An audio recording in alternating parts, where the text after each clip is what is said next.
বৃষ্টি তো অনেকদিন বাঁচবে। একটু আগে বৃষ্টিকে আমি তোমার কথাই বলছিলাম। বৃষ্টি? আরে আমার বউ, এই বৃষ্টি, ওদিকে মুখ ফিরিয়ে আছিস কেন? দেখ আমার দেওর এসেছে, একটু আলাপ পরিচয় কর। নমস্কার।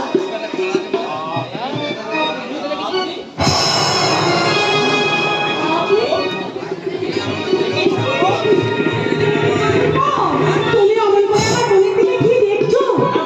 না মানে তোমার বোন ভীষণ সুন্দরী। শুনলে না চাই, একদম নজর দেবে না কিন্তু, একদম নজর দেবে না, কারণ অনেক আগেই আমার বোনের মন অন্য কাউকে দিয়ে দিয়েছে গো। তাই নাকি?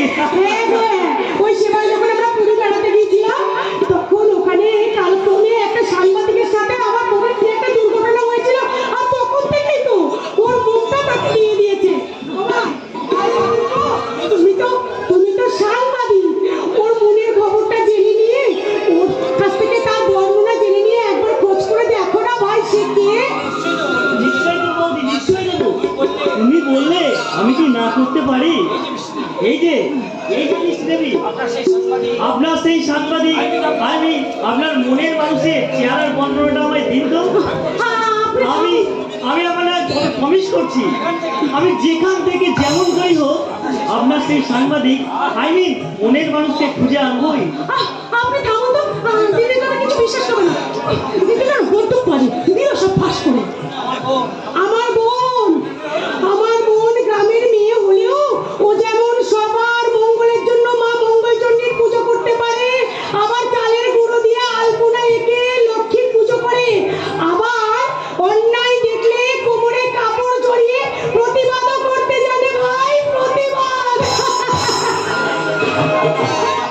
এই যে বৃষ্টি দেবী, এবার আপনার সাংবাদিক মনের মানুষের চেহারা বর্ণনাটা আমায় দিন তো।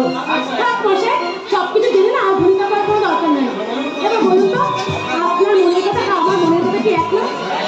এক মানে? আপনার চাওয়া আর আমার মনের চাওয়া কি আলাদা? যদি বলি তাই। কেন সৈকতদা? সৈকতদা? আমার ক্ষমা করো, আমি মনের অজান্তে না অনেক দূর পৌঁছে গেছি। আর যদি তুমি তোমার আপত্তি থাকে, তা আমি সেখান থেকে ফিরে আসবো। বৃষ্টি, তার আগে বলো, তুমি কি অন্নদাকে ভালোবাসো? হ্যাঁ বৃষ্টি। কাকে বলো না, কাকে তুমি ভালোবাসো?